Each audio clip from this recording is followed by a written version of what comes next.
Alright, welcome to the channel and thank you for joining me today. Today we are looking at Blizzard Entertainment's Diablo IV. Now I played Diablo 3 religiously for an extended period of time, and I was so excited for 4 to come out. I couldn't wait. Sorry about the purple here. I decided to jump into this with the colorblind adjustments to see what it looked like. I thought the purple was pretty cool. I had to change it because it did get kind of overwhelming after a while when you wanted to see that red blood and everything, but purple's pretty neat out there. The intro scenes to this was fantastic. This was some of the better intro scenes that I've seen, really telling you the gist of the story of where Lilith come to in this specific game and how she was brought about. So, pretty cool there. As I went through and got done watching this, I jumped into the game and enjoyed my play. So one thing I want to talk through that's been bothering me and why I jumped on here to kind of throw this video together was obviously streamers, YouTubers, everything, and yeah, you're going to say, well, you're one, you're sitting here talking to us right now and you're trying to give us your opinion. I am going to give you my opinion, but I'm not going to try to convince you to play a game the way I want you to play. I'm going to try to convince you to play the game in the manner that you play it.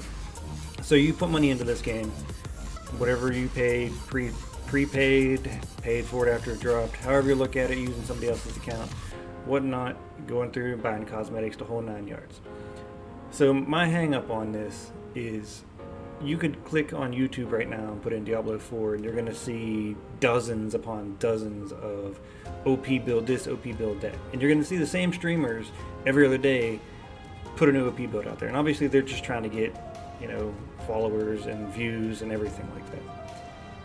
You're going to find a couple that are going to try to, really just convince you that their build is the best build, hands down. And then you're going to see 47 other YouTubers copy the exact same build and try to tell you that that's their build and they created the best build ever. And I'm here to tell you to just make a build, man. Just put a build together. It doesn't matter whose build it is. Just go into the skill tree, find something that you enjoy. You want to be a fire sorcerer, be a fire sorcerer. You want to be a barbarian, be a barbarian. You want to be a necromancer that raises the dead, be a necromancer that raises the dead. But just put some put some skills in the skill tree and just play the game. You're going to die here and there. You're going to die regardless whether you're creating their build or your build. It all comes down at the end of the day on what your dexterity is on the triggers.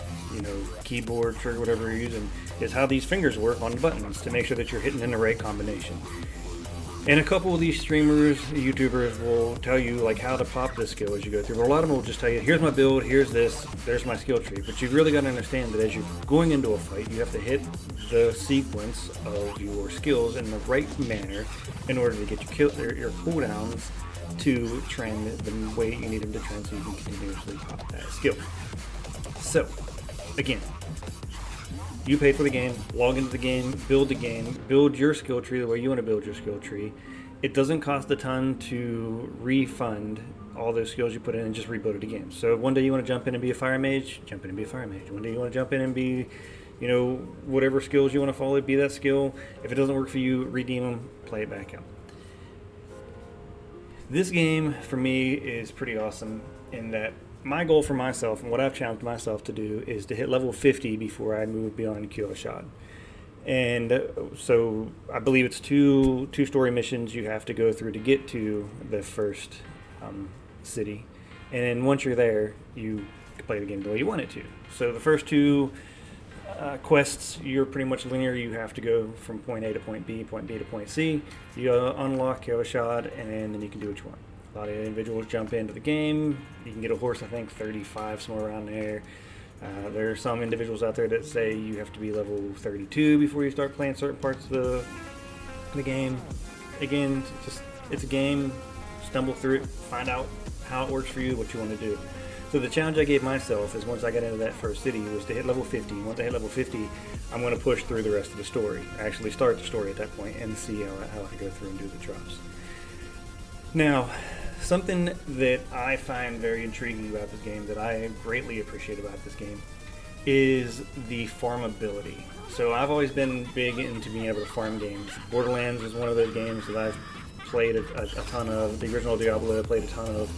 And just to be able to go in and replay certain bosses to try to get that one drop with that one skill that you want that maximizes your build is just such a big draw for me.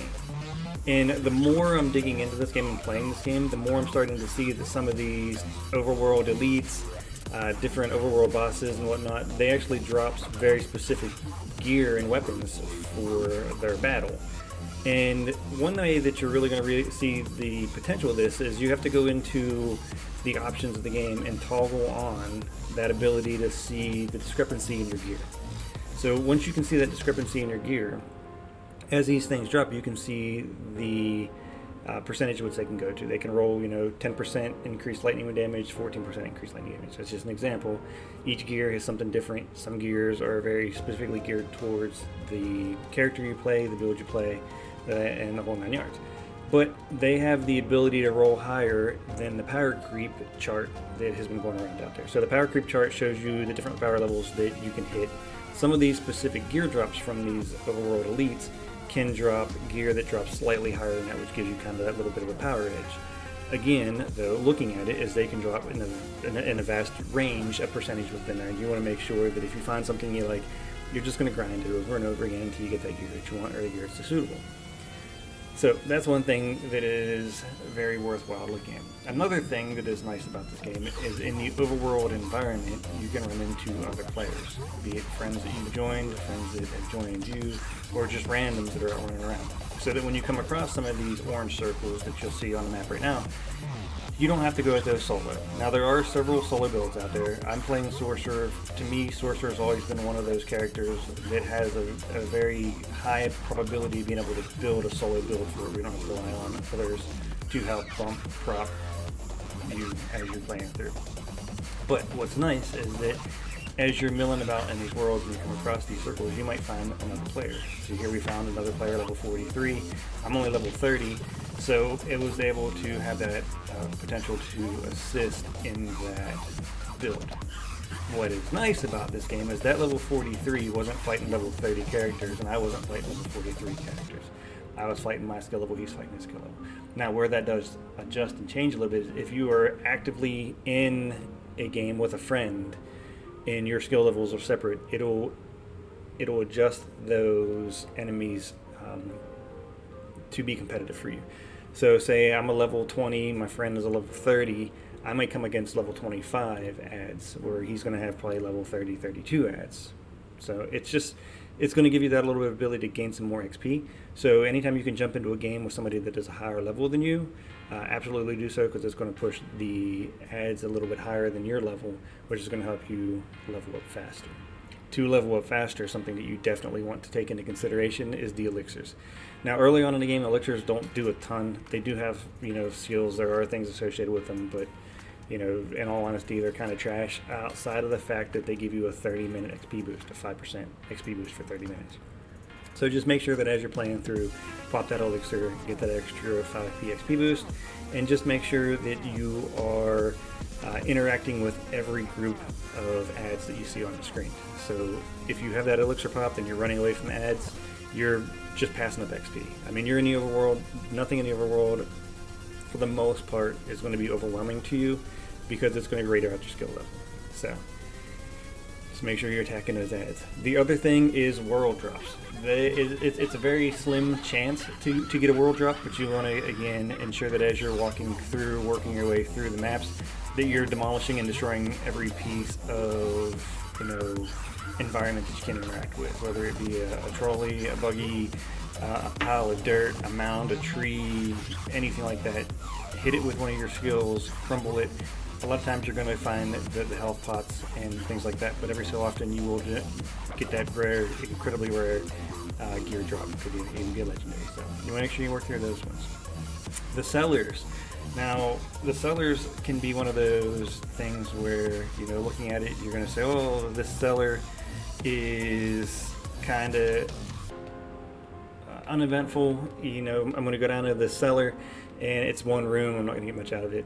That cellar has the ability to potentially be a treasure goblin cellar. So you want to make sure that even if you're not a big fan of the cellars because of the small size of going in there, getting a chest that doesn't really give a lot of gear, you might want to look at that just so you can get that treasure goblin potential.